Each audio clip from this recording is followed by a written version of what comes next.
Good day to you. Today we're going to look at, I think, an outstanding character that is not a whole lot said about her, but one that I think is very interesting. And it's going to be a woman.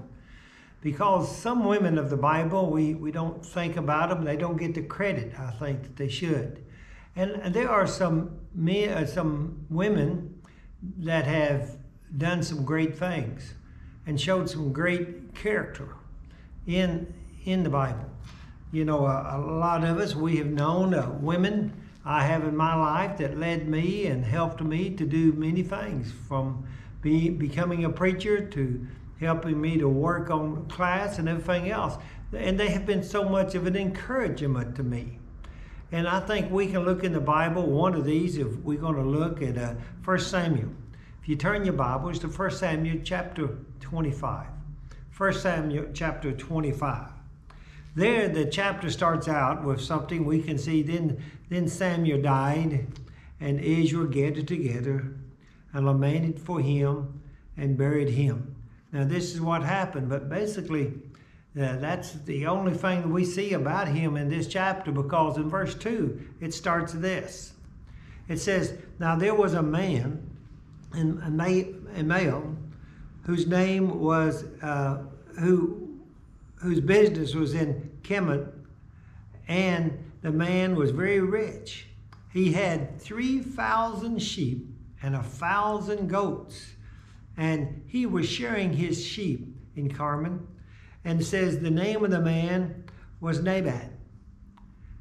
It says, and the name of his wife was Abigail. And notice it says, and she was a woman of good understanding and beautiful appearance. She was a woman of what? Good understanding.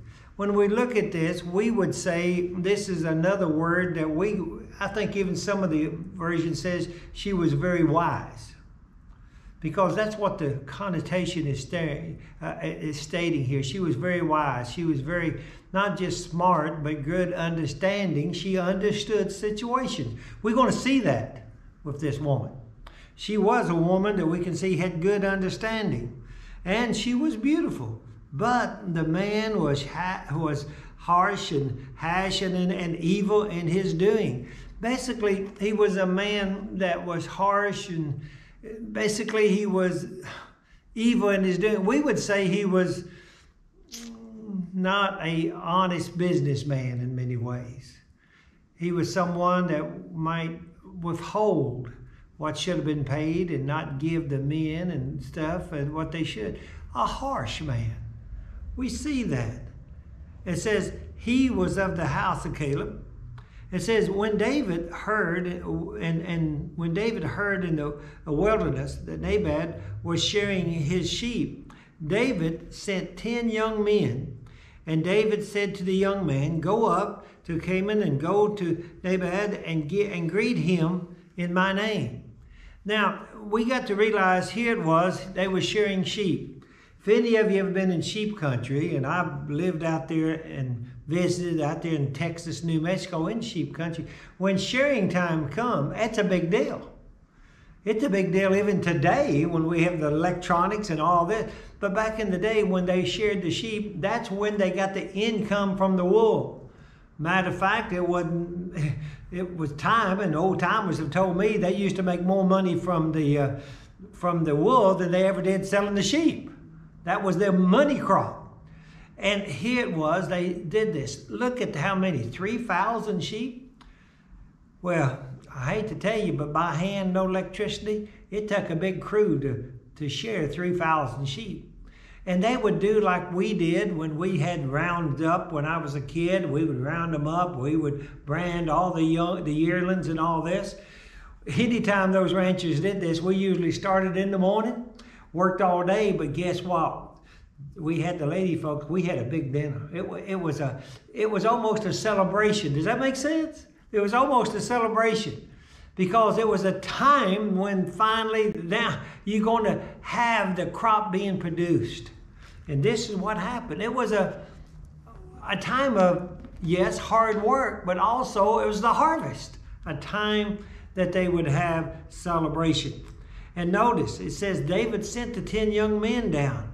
And it says, and this you shall say to him who lives in the property. He says, peace be to you, peace to your house, and peace to all that you have.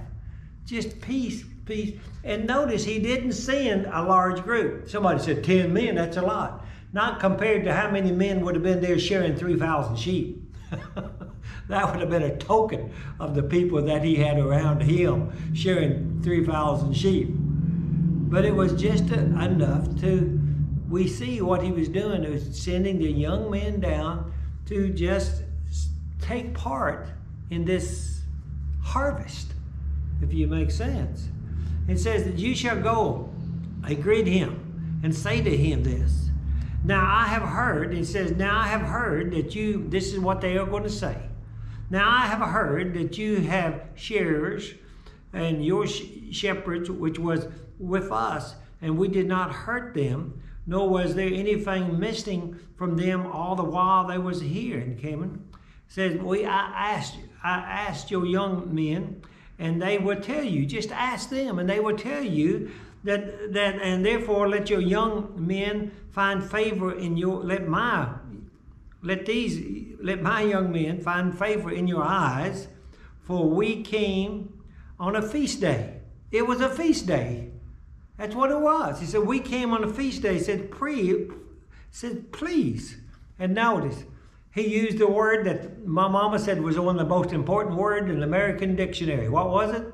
Please. Please. He said, please give whatever comes to your hand to your servants and to your son David. He said, he basically showed such a respect. He said, your son David. He was calling and referring to him as my father. That's a great respect anytime, especially in that day and time. He said, your son David. He said, whatever, we came to a feast. They had all the food. They should have all this. He said, give what you have, please.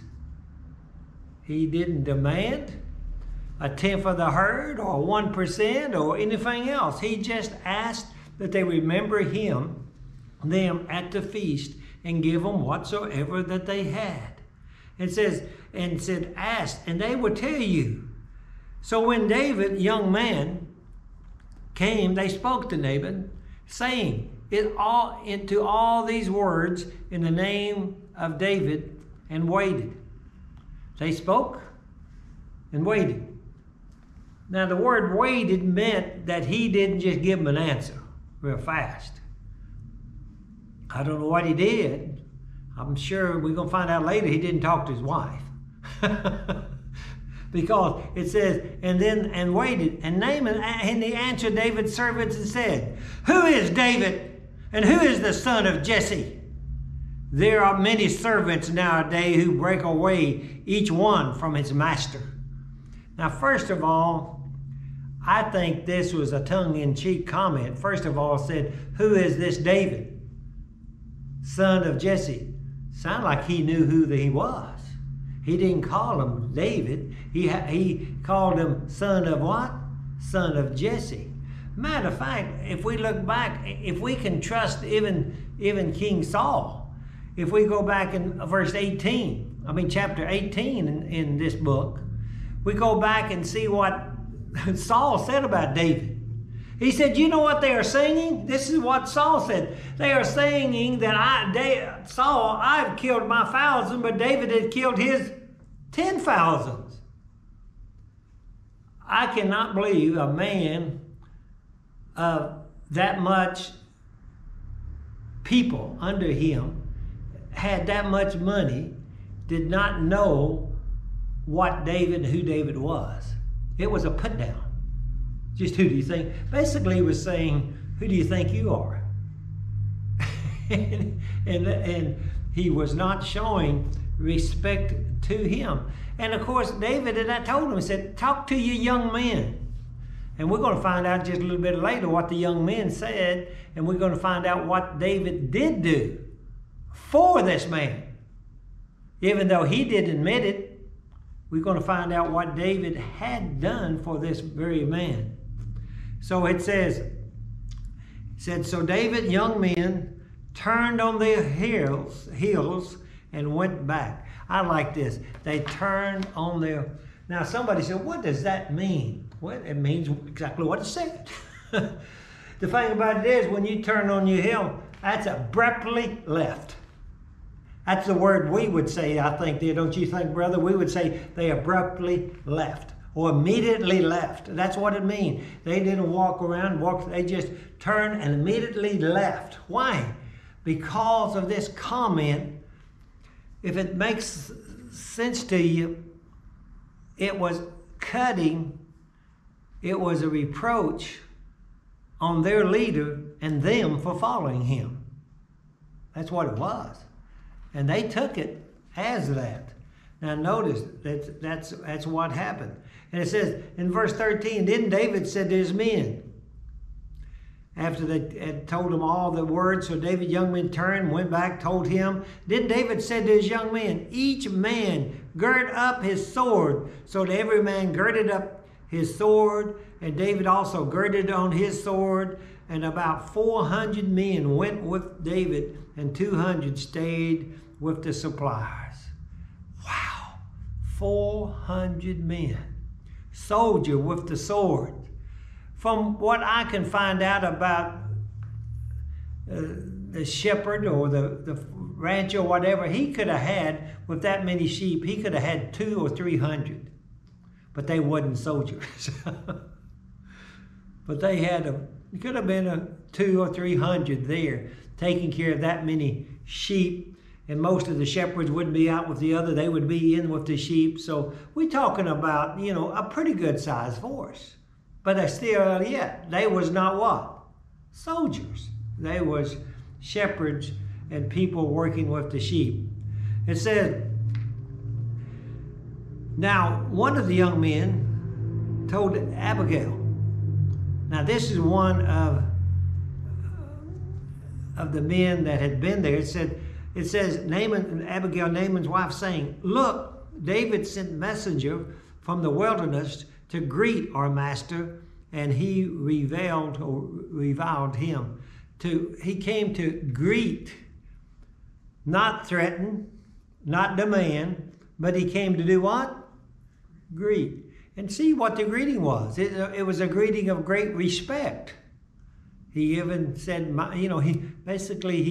he said, I'm your son, showing that he had that kind of respect to him. It said, but the men was very good to us. This is the one that had been out with the sheep. He said, but the men was very good to us, and we was not hurt, nor did we miss anything as long as we accompanied them when we was in the field. They was a wall. Now notice, I love this. They was a wall to us, both by night and day. All the time we was there with them keeping the sheep. They was a wall. What's a wall used for? We think of a wall. It's protection. That's what we're saying. They was like they was in a walled, protected city. All the time they was out there in the wilderness. And this young man knew that, said, we didn't lose a sheep, we didn't lose anything, night or day. We could sleep because there was a wall of protection around us. Who did that? David's men. I think we can see the men that had been out in the field, they knew. They knew what David and his men had did for them. Amen?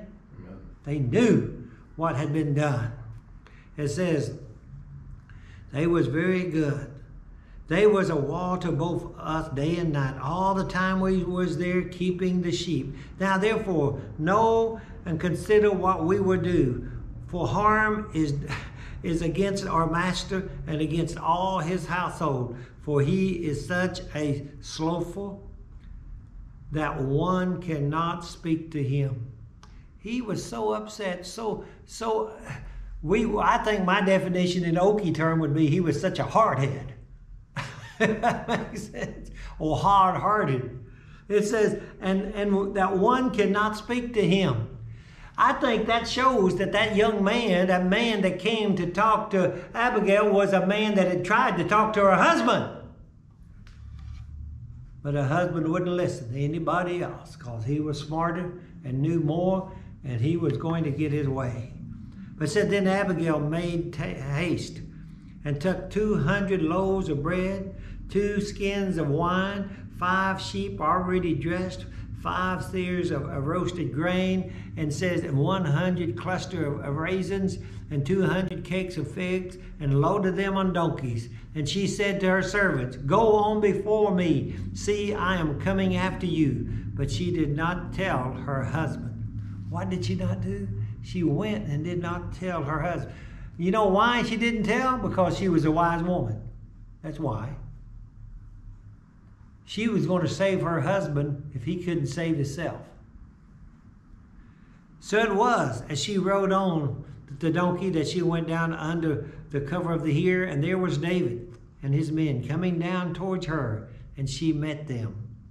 Now David had said, surely in vain I have protected all that this fellow has in the wilderness, so that nothing was missing of all that belonged to him, and he has repaid me evil for good. My God did so, and more also, to the enemy of David, if I leave one male of all who belong to him by morning's light. He said, I'm going to go down and kill everything he owns. I'm going to destroy him for what he has done. It was his. Now when Abigail saw David, she dismounted quickly from the donkey, fell on her face before David, and bowed down to the ground. So she fell at her feet and said, O me, my Lord, O me, let this inclination be, and please let your maidservant speak in your ear, and hear the words of your maidservant.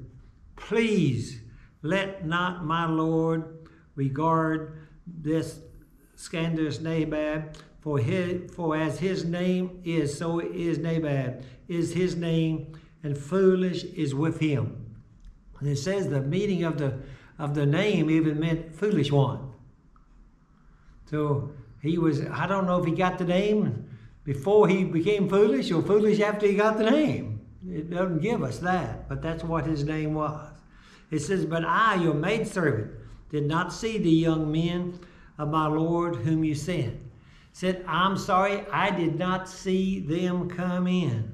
Now therefore, my Lord, as the Lord liveth, and as your soul liveth, since the Lord had held you back from coming to bloodshed, and from avenging yourself with your own hands, now then, let your enemies, he said, the Lord have restrained what? Your hand from what? From this.